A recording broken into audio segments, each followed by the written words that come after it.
Good morning. Let us listen to the words of the Hopi Rainbow Warrior Prophecy, told 20 years ago in the circle by Hopi elder Thomas Banyasia. He told of a time when the people of the earth would come together in unity and become one family. When the earth was being ravaged and life was being threatened, the people of the earth would rise to protect the mother. They would come from all directions and all races, representing all the colors of the earth. And they would be called the Rainbow Warriors. He said that the rainbow was a symbol, sacred symbol to the Hopi, as it represented the unity of all people. There ends the reading of the first prophecy. Let us listen to the words of the Crazy Horse Prophecy. The great Lakota chief spoke this in 1877 during a pipe ceremony with Sitting Bull, which took place not far from where the water protectors assembled 100 years later or so in protest at Standing Rock Reservation. These are Crazy Horse's words. Upon suffering beyond suffering, the red nation shall rise again, and it shall be a blessing for our sick world. A world filled with broken promises, selfishness, and separations. A world longing for light again. I see a time of 7 generations when all the colors of mankind will gather under the sacred tree of life, and the whole earth will become one circle again. In that day, there will be those among the Lakota who will carry knowledge and understanding of unity among all living things.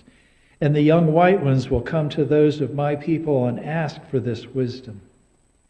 I salute the light within your eyes where the whole universe dwells.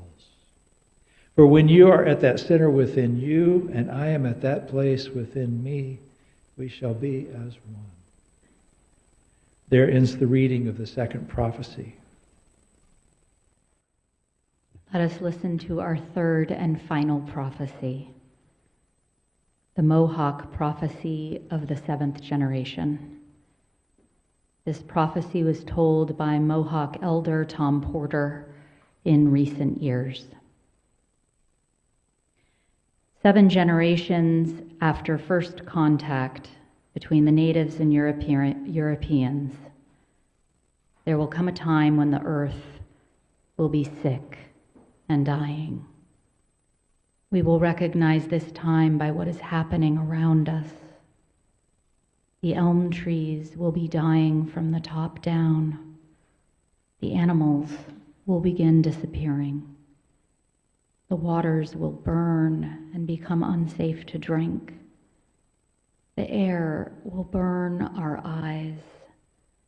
The earth mother will develop a fever, and great monsters will cover the earth and dig up the ground. When this time comes, the Ungwehunwe, or real people, will rise up and demand that their wisdom and way of life be respected. They will demand that the natural way of the earth and the way of life be fully restored. The 7th generation will then take their place as stewards of the earth, and the white man will come to them and learn these teachings and begin putting them into practice in their own lives. Then the 7th generation of all those ancestors will return the earth to a state of good health. There ends the reading of the third prophecy. And I'm going to go a little bit off script right now because I find myself sitting with an enormous amount of lament.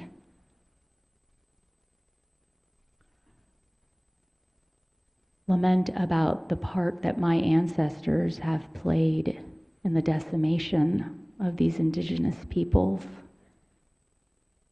the house builders and the community garden. and the ways in which my life still benefits from all that they enacted.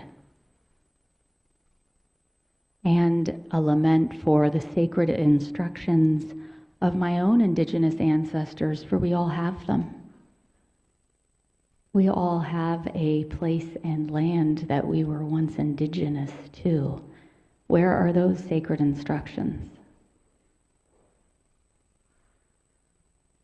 And I'm so grateful for people like Sherry Mitchell and so many others who generously are saying, come, learn from our sacred instructions, for we are still here.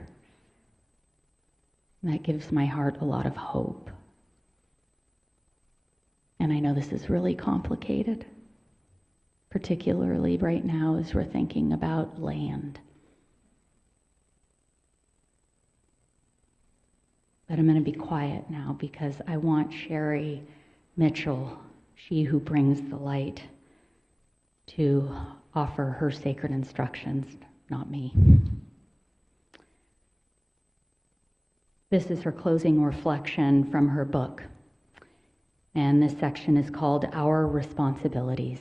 So let us try to get these words soaked into our bones. We sure do need them.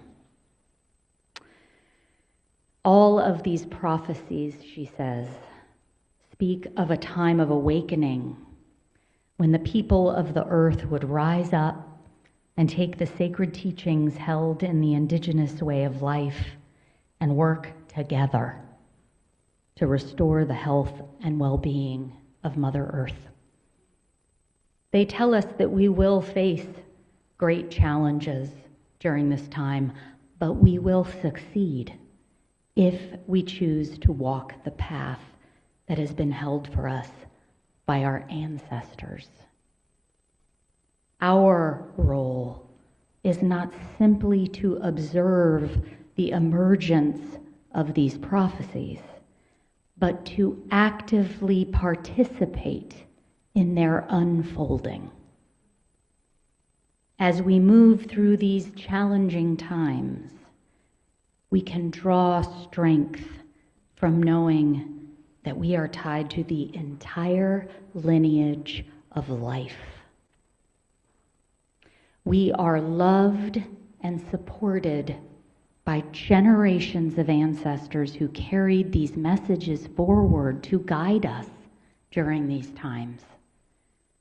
Their sacred instructions have left us with a map that can lead us back to the humanity and sacred connections that we have lost along the way.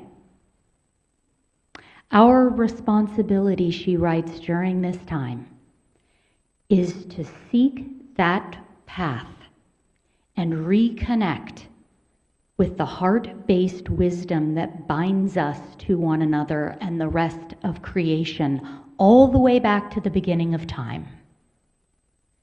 If we honor the gift that has been left for us, we will preserve our path forward and we will heal the wounds of our collective past.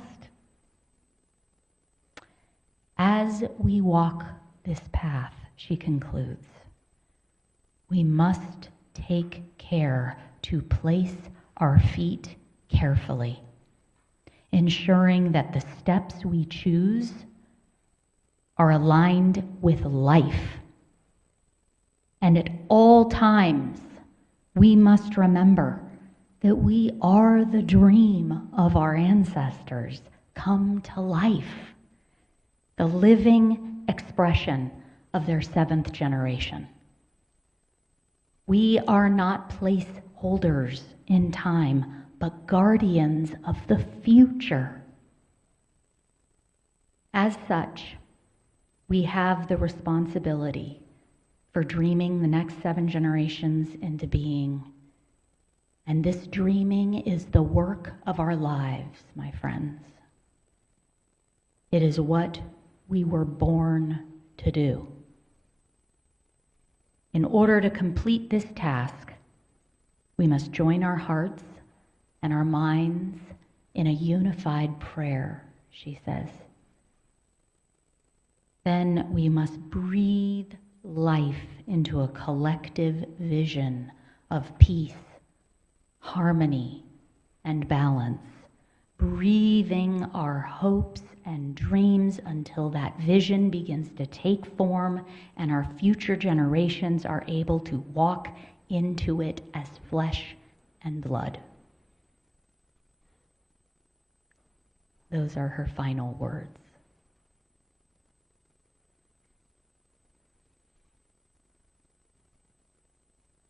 May these sacred instructions and prophecies so generously shared with us, which we have brought into this sacred circle, literally a circle space, with reverence and humility today, may it stir your hearts.